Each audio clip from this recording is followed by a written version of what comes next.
بڑی تقریریں آپ نے بھی سنی، ہم نے بھی کی، اور علماء بھی کرتے ہیں، آپ بھی سنتے ہیں، اللہ سب کو جزا دے۔ لیکن کیا آج کے اس اجتماع میں آپ یہ عزم کر سکتے ہیں کہ جو سنیں اس پہ عمل کریں گے؟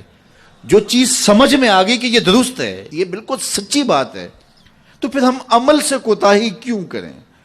میاں اتنا سن لینا جتنا عمل کر لیں۔ وہ ہمارے بزرگ ایک کہانی سنایا کرتے تھے کہ ایک سادہ سا دیہاتی آدمی تھا، تو اس کو کسی نے کہا کہ مولانا آ رہے ہیں تو وہ واز کریں گے، تو آپ میرے ساتھ سننے کے لیے جائیں۔ تو انہوں نے کہا ٹھیک ہے میں چلتا ہوں۔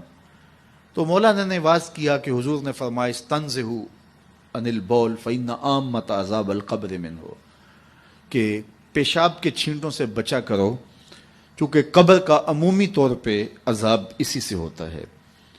تو کہتے ہیں کہ انہوں نے ساتھ طریقہ بھی یہ بتایا کہ نرم جگہ پہ پیشاب کیا کرو۔ اس وقت یہ واش روم اس طرح کے تو ہوتے نہیں تھے، تو نہیں تو تھوڑی سی ریت اپنے ساتھ رکھ لیا کرو، جہاں کہیں سخت جگہ ہو اور آپ کو حاجت ہو تو وہاں تھوڑی سی ریت ڈال لی تاکہ چھینٹے نہ اڑیں اور آپ کو تکلیف نہ ہو۔ تو یہ اس پہ انہوں نے سارا زور دیا، اور گفتگو اس عنوان سے تھی۔ مجلس ختم ہوئی، واپس آئے تو بات بھی ان کی سمجھ میں آئی، یار ان سے عذاب قبر ہوگا، اور یہ مولانا تو نہیں کہہ رہے، یہ تو اللہ کے رسول کا فرمان سنا رہے ہیں، تو یہ بات تو ٹھیک ہے۔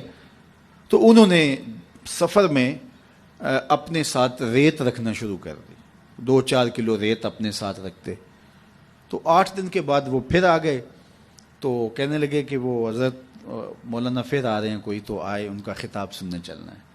وہ کہنے لگے میں ابھی 4-5 کلو وزن اٹھا سکتا ہوں، عادی ہو جاؤں گا تو دوسرا خطبہ سن لوں گا، لیکن ہم تو روز، وہ کئی لوگوں کی عادت ہوتی ہے کہ دوپہر کو یہاں سننا، شام کو وہاں، دوپہر پھر نمبر بھی لگاتے ہیں تقریروں کے، فلاں مولوی نے زیادہ اچھی کی، اس نے تو بہت زیادہ اچھی کی۔ وہ جج بنے ہوتے ہیں اور نمبر لگا رہے ہوتے ہیں۔ کانوں کے چسکوں کے لیے حضور کے فرمان نہ سنو، روحوں کے قرار کے لیے حضور کے فرمان سنو۔ حضور کے دین کو جو ہے وہ انٹرٹینمنٹ نہ بناؤ کہ ٹھیک ہے وہاں بڑا چسکا آتا ہے، فلاں بڑا سرور دیتا ہے، لیکن یہ طے ہے کہ ہم نے زندگی اسی طرح گزارنی جس طرح ہم گزار رہے ہیں۔ ایسا نہ کرو، اپنا نقصان کرو گے۔ یہ زندگی اللہ کی امانت ہے، روز روز نہیں ملتی، آج گزر گئی تو کل یہ وقت ہاتھ سے نکل گیا۔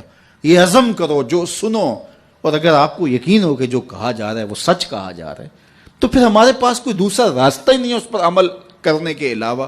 تو آج کی اس مجلس میں اگر ہم صرف اسی بات کو طے کر لیں کہ آج کے بعد جھوٹ نہیں بولیں گے، ٹینشن ختم ہو جائے گی، اندر کی بے قراریاں ختم ہو جائیں گی، روحوں کو قرار آنا شروع ہو جائے گا، باطن کو اجالے نصیب ہو جائیں گے۔ تو یہ میرے حضور کا کردار ہے کہ میرے حضور صادق بھی تھے، میرے حضور امین بھی تھے۔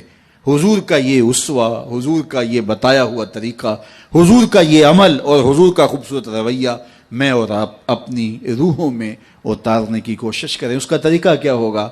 آج ہی سونے سے قبل 5 سے 7 منٹ کے لیے، ویسے بھی سونے کے وقت بندہ کچھ نہ کچھ سوچ رہا ہوتا ہے، تو 5 منٹ کے لیے سوچیں آج سارے دن میں نے کوئی جھوٹ تو نہیں بولا، اور آپ دیکھیں 1 2 3 4 5 اتنے جھوٹ میری زبان سے نکل گئے، تو یہ تو بہت نقصان ہو گیا۔ چلو کل کا دن انشاءاللہ احتیاط سے گزاروں گا۔ تو کل سونے سے قبل پھر دوبارہ شام کو اپنا محاسبہ کریں اور دیکھیں کہ آج تو ہم نے جھوٹ نہیں بولا، اور اگر آپ نیچے آ رہے ہیں تو اللہ کا شکر ادا کریں۔ پھر اگلا دن، چوتھے دن، 5ویں دن، 6ٹھے دن آپ جب سوئیں گے تو آج سارا دن اللہ کا شکر ہے مزہ سے بھی جھوٹ نہیں بولا، پھر 2 نفل ضرور پڑھنا، 2 نوافل شکرانے کے ادا کرنا۔ مالک شکر ہے میری زبان جھوٹ کی ناپاکی سے دور رہی اور میری زبان پہ آج سچ ہی جاری ہوا، اور پھر جو ہے وہ اس کو برقرار رکھنے کی کوشش کریں اور اپنا محاسبہ روز کرتے رہیں۔